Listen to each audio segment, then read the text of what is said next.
نحمدہ ونصلی ونسلم علی سید الانبیاء والمرسلین، اما بعد، بسم اللہ الرحمن الرحیم۔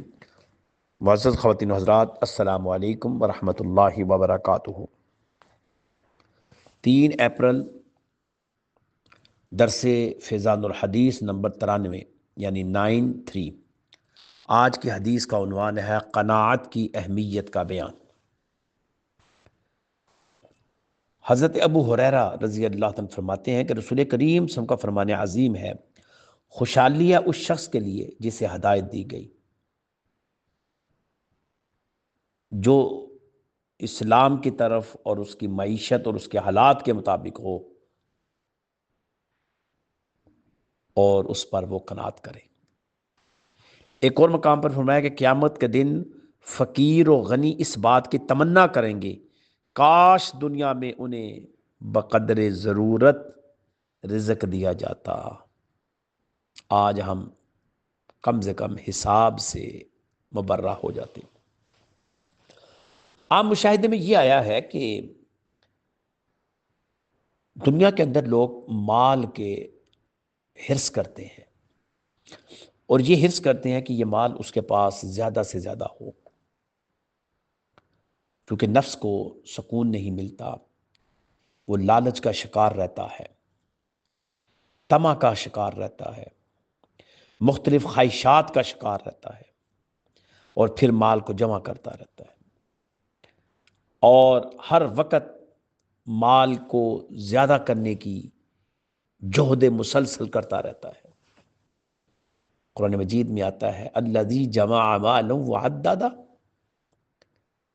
وہ مال جمع کرتا رہتا ہے، یحسب ان مالہ اخلدہ، خیال کرتا ہے کہ یہ مال اس کے پاس ہمیشہ رہے گا۔ نہیں بھائی، یہ ہمیشہ نہیں رہے گا۔ اور جس نے قناعت کی تھوڑے مال پر، لالچ نہیں کی تھوڑے رزق پر، اس کے لیے اجر عظیم ہے، اس کے لیے وہ جنتیں ہیں جن کے بارے میں وہ سوچ بھی نہیں سکتا۔ اللہ کی بارگاہ سے وہ نعمتیں اس کو حاصل ہوں گی کہ اس کے گمان میں بھی ان نعمتوں کی گنتی اور ان نعمتوں کی اویئرنس نہیں ہوگی۔ قناعت کا مطلب یہ بھی ہے کہ انسان تھوڑے رزق پر کفایت کرے اور اللہ کا شکر گزار بندہ بن کر رہے، اور مالدار لوگوں سے کوئی طمع نہ رکھے۔ اور یہ بات انسان میں اس وقت پیدا ہوگی جب وہ اپنا لباس، غذا اور رہائش سادہ رکھے، بلکہ ان چیزوں کی قلیل مقدار پر جو سب سے ادنا قسم کی ہو اکتفا کرے، اور اپنی امیدوں کو زیادہ نہ بڑھائے۔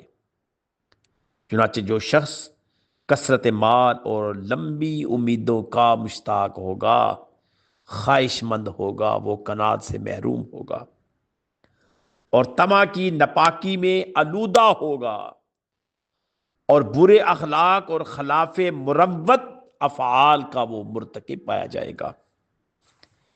یہ مال کی زیادتی انسان کے اندر تکبر پیدا کرتی ہے۔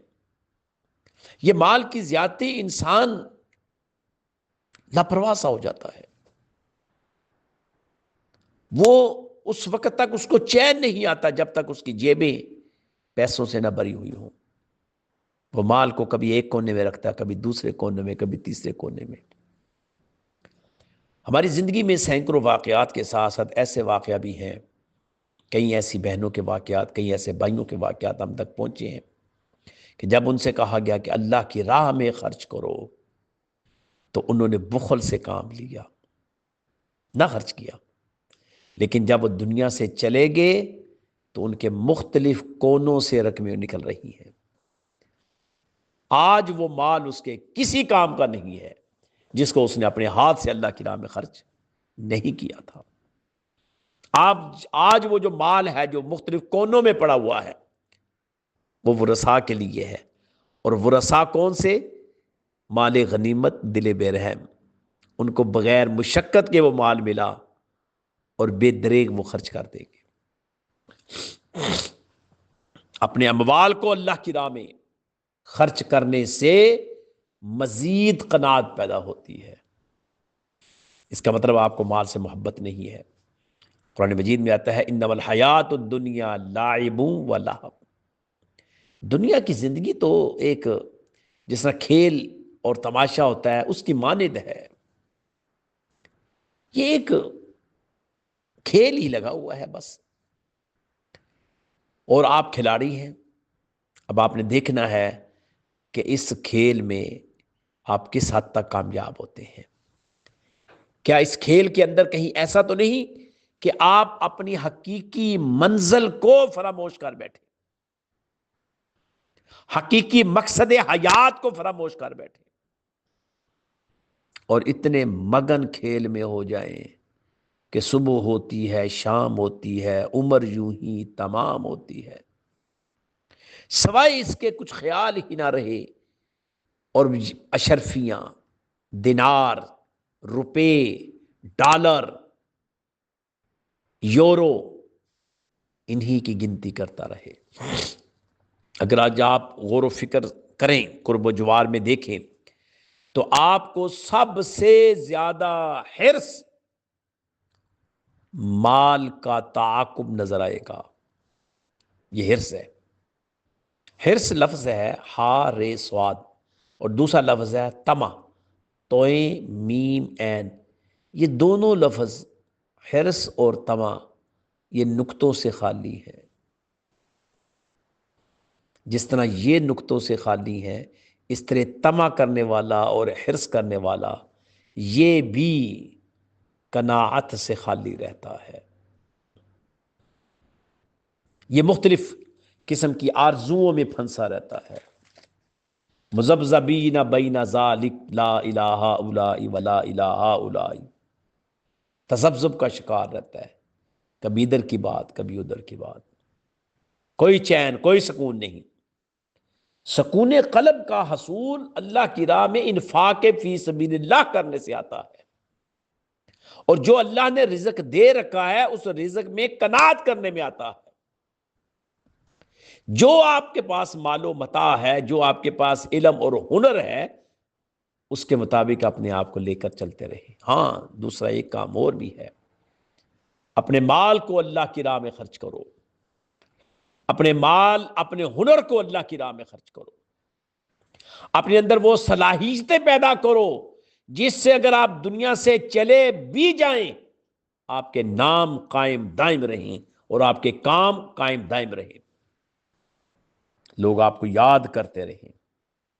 حضرت جنید بغدادی رحمہ اللہ تعالی علیہ کا فرمان ہے، اپنی حرص سے اس طرح انتقام لو جس طرح تم اپنے دشمن سے انتقام لیتے ہو، اس طرح انتقام لو۔ حضرت داتا گنج بخش رحمۃ اللہ علیہ کا فرمان ہے، جس نے قناعت کی وہ اپنے زمانے سے آرام میں رہا، یعنی اپنے زمانے کے اندر سکون کی لائف گزاری اور اپنے ساتھیوں سے وہ سبقت لے گیا۔ خواجہ اجمیر رحم اللہ تعالی علیہ کا فرمان ہے، جس نے حرص کے عوض قناعت کی اسے عزت اور محبت مل گئی۔ جو شخص لوگوں کے مال پر نگاہ رکھتا ہے وہ ہر وقت غم زدہ رہتا ہے، وہ ہر وقت غم زدہ رہتا ہے۔ اس لیے عزیزان محترم، دوستان محترم، اپنی لائف کو، اپنے کام کو، اپنی چیزوں کو اس طرح مضبوط کرو کہ قناعت تمہارے اندر پیدا ہو جائے، لالچ ختم ہو جائے، طمع خرچ ختم ہو جائے، حرص ختم ہو جائے، اور آپ اللہ کے ان بندوں میں شامل ہو جاؤ جو توکل کرتے ہیں، جو قناعت کرتے ہیں، اور جو صرف اور صرف جو چیز اللہ نے ان کو دے رکھی ہے اسی پر گزارا کرتے ہیں۔ جب انسان کو قناعت کی دولت حاصل ہو جاتی ہے تو پھر انسان ہر حال میں خوش رہتا ہے، اس کو پریشانی نہیں ہوتی۔ قناعت پسند کبھی غریب نہیں ہوتا، قناعت کرنے والا کبھی لالچی نہیں ہوتا، قناعت کرنے والا صابرین میں سے ہوتا ہے، قناعت کرنے والا صلحائے امت کا تسلسل ہے، قناعت سے اللہ کا قرب حاصل ہوتا ہے، اس لیے وہ اپنے حال پر خوش رہتا ہے، کیونکہ وہ سمجھتا ہے کہ ہر حال اللہ رب العزت کی طرف سے میرے لیے بہتر ہے۔ اللہ تعالیٰ سے یہ دعا ہے کہ اللہ پاک ہمیں قناعت کرنے کی توفیق عطا فرمائے اور ہمیں اپنے نیک بندوں میں شامل فرمائے، آمین۔ وآخر دعوانا ان الحمد للہ رب العالمین، صلی اللہ علی حبیبہ محمد وآلہ وسلم۔ السلام علیکم ورحمۃ اللہ وبرکاتہ۔